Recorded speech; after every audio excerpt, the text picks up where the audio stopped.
Assalamualaikum warahmatullahi wabarakatuh. Perkenalkan, saya Ani Yunita sebagai dosen pengampu mata kuliah Hukum Bisnis. Mata kuliah Hukum Bisnis berbobot 3 SKS, terdiri dari 22 pertemuan dalam satu semester. Adapun materi yang akan saya sampaikan pada hari ini mengenai hukum kepailitan. Istilah kepailitan, pailit dalam bahasa Belanda yang berarti gagal atau bangkrut. Jadi, pailit dapat diartikan juga gagal melakukan pembayaran. Pailit dalam bahasa Prancis yang artinya pemogokan atau kemacetan dalam melakukan pembayaran. Dalam bahasa Inggris dikenal dengan istilah failure atau bankrupt yang berarti kegagalan. Pengertian kepailitan merupakan keadaan seseorang ataupun badan hukum yang tidak mampu memenuhi kewajiban-kewajibannya atau berhenti dalam membayar hutang-hutangnya. Pailit juga bisa diartikan sebagai suatu keadaan debitur yang dinyatakan dengan putusan hakim bahwa ia dalam keadaan tidak mampu membayar hutang-hutangnya. Sedangkan pengertian kepailitan berdasarkan Undang-Undang Nomor 37 Tahun 2004, tepatnya pada pasal 1/1 tentang kepailitan dan penundaan kewajiban pembayaran hutang, secara tegas didefinisikan sebagai sita umum atas semua kekayaan debitur pailit yang pengurusan dan pemberesannya dilakukan oleh seorang kurator di bawah pengawasan hakim pengawas pengadilan niaga.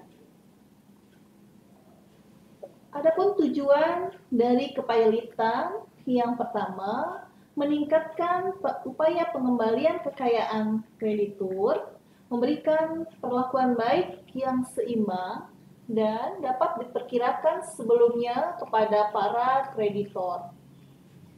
Ketiga, memberikan kesempatan yang praktis untuk reorganisasi perusahaan yang sakit, tetapi dalam hal ini masih berpotensi untuk bangkit kembali perusahaan tersebut. Pihak-pihak yang dapat dinyatakan pailit dalam pasal 2 ayat 1 Undang-Undang Nomor 37 Tahun 2004 tentang kepailitan dan PKPU bahwa debitur mempunyai 2 atau lebih kreditor yang tidak membayar lunas sedikitnya satu hutang yang sudah jatuh tempo dan dapat ditagih, sehingga di sini bisa dinyatakan pailit oleh pengadilan niaga debitur tersebut. Kemudian debitur di sini juga dapat berupa perorangan maupun sebuah badan hukum.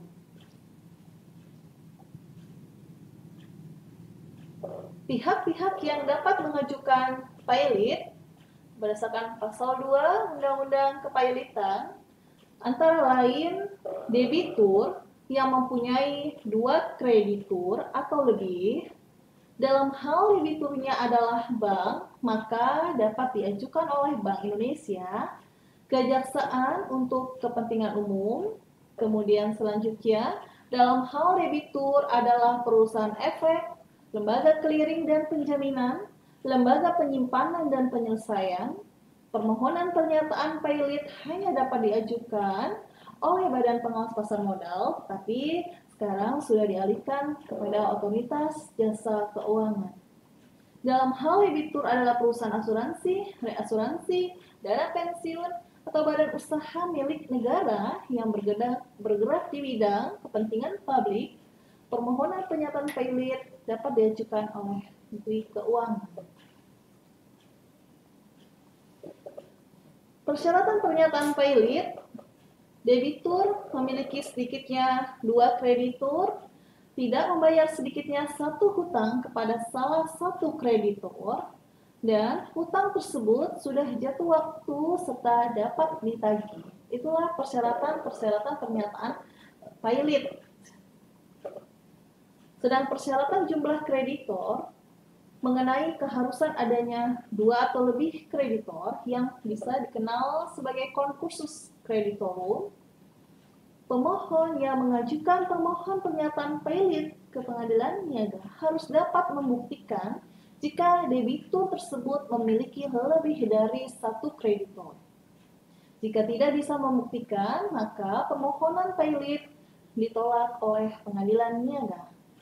Jadi, jika debitur di sini hanya memiliki hutang yang jatuh waktu dan dapat ditagih kepada 1 kreditor, juga tidak bisa dinyatakan pailit berdasarkan hukum kepailitan.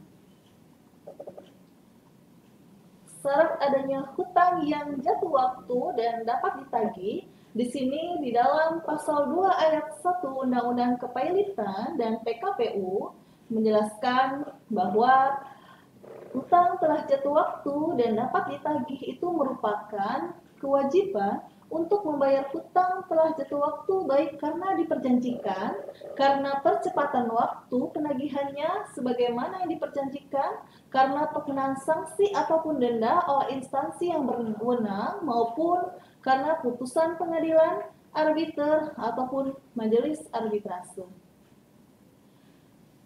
Debitur yang dapat dinyatakan pailit adalah debitur yang tidak membayar hutangnya, dan hutang tersebut merupakan hutang yang telah jatuh waktu dan dapat ditagih.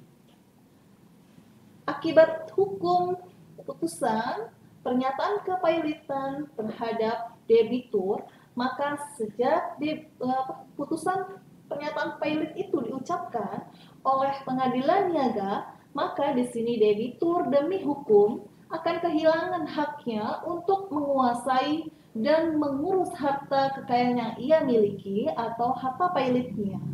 Sehingga penguasaan dan pengurusan harta pailit yang semula berada di debitur kemudian akan beralih kepada kurator yang mana di bawah pengawasan hakim pengawas oleh pengadilan niaga. Demikianlah materi yang saya dapat sampaikan. Semoga bermanfaat buat kalian. Kurang lebihnya mohon maaf. Wassalamualaikum warahmatullahi wabarakatuh.